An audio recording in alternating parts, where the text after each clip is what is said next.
Have you ever wondered about the story of the Tower of Babel? It's more than just a tale about why we speak different languages. It's a profound lesson on ambition, community, and the true meaning of greatness.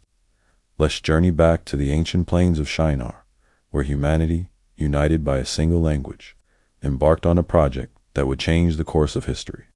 Imagine a vast, flat land, and rising from it, the beginnings of a colossal tower. This is the vision of Nimrod, a charismatic and powerful leader. He stands before his people, his voice ringing with passion. Look at it, he proclaims. Not just a tower, but a testament that says, we were here. We are one. We will do more than survive. We will reach heaven itself and carve our names among the stars. The crowd roars, their hearts filled with his fervor. This tower, made of fired brick and tar, isn't just a building. It's a symbol of their unity, their strength. A monument to make a name for themselves, lest they be scattered across the face of the whole earth. Among the builders is Arad, a young, idealistic stonemason, Nimrod's right hand. He's brilliant, driven, and completely devoted to the cause. The new baking pits triple our brick output, he announces proudly. By the next moon, the 5th tier will be complete. Nothing can stop us.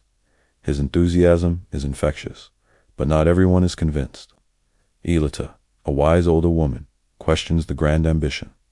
We have plenty of city, Nimrod, she says. The families have good homes. The storehouses are full. Why must the towers scrape the sky?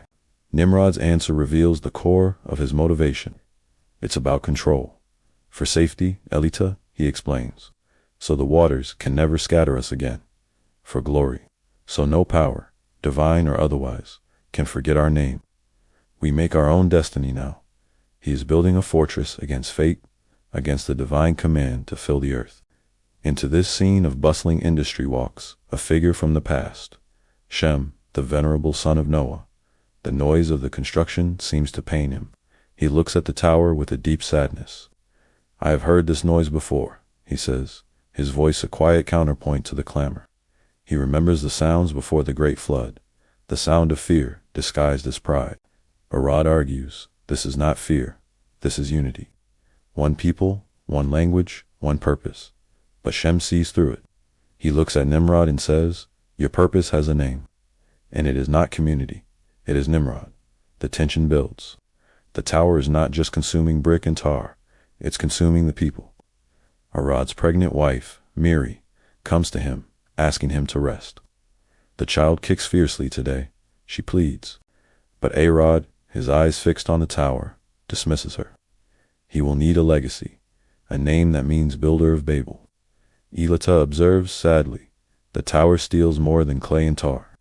It steals time. The time for stories, for shared bread, for listening to the wind. Shem reminds them of God's first command, be fruitful and fill the earth. He explains that this project isn't about safety, it's about defiance.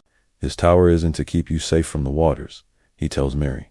It's to keep you safe from the command, from the wide, wild, beautiful world. Their unity has become a cage, a way to avoid God's plan for humanity to spread out, diversify, and cultivate the entire planet. They've chosen to huddle in one spot, building a monument to their own glory, instead of spreading God's glory across the globe. Then, disaster strikes. A loud crack, a rumble, and a section of the tower's scaffolding collapses. In the ensuing chaos, something strange happens. Arad shouts instructions, but his words are garbled. Use the cash app, he yells, pointing to a rope. A worker stares back, confused. Cash app, you mean the Tibetan. Panic erupts as people try to communicate, but their words are suddenly foreign to one another. The shared language, the very foundation of their unity and power, begins to fracture. Nimrod, their great leader, strides into the chaos, trying to restore order. Silence, listen to me, he commands, but what comes out of his mouth is gibberish. He tries again, slower, but only a bizarre, alien language emerges. The crowd recoils from him in fear. The single voice of humanity has splintered into a cacophony of unintelligible tongues. Then, a deep, resonant voice fills the space, a voice understood not in their ears, but in their hearts. Behold, the voice of God says, they are one people, and they have all one language. And this is only the beginning of what they will do. Nothing they propose to do will now be impossible for them. Come, let us go down and confuse their language, so that they may not understand one another's speech. The silence that follows is profound. Then it shatters into a Babel of distinct foreign languages. The great, unified workforce breaks apart. Groups who can understand each other huddle together, pointing in different directions, preparing to leave. The dream of one people, one city, one tower is over. Arod runs to his wife, Miri, speaking in his new tongue, his face a mask of terror. She looks at him, equally frightened, and speaks back in a completely different language. The couple, who are about to bring a new life into the world, can no longer share their thoughts, their fears, their hopes. In a heartbreaking moment, the only communication they have left is touch. As she places his hand on her belly, Nimrod stands alone before his half-finished monument to pride. He shouts in his new, isolated language, but no one understands. He is a king with no subjects, a voice with no audience. He picks up a single brick, the building block of his ambition, holds it up, and then lets it fall. It shatters on the ground, just like his dream. The people scatter, separating into new tribes and nations, heading off to fulfill the command they had tried so hard to resist, to fill the earth. The tower, which was meant to make a name for them, is now called Babel, which means confusion.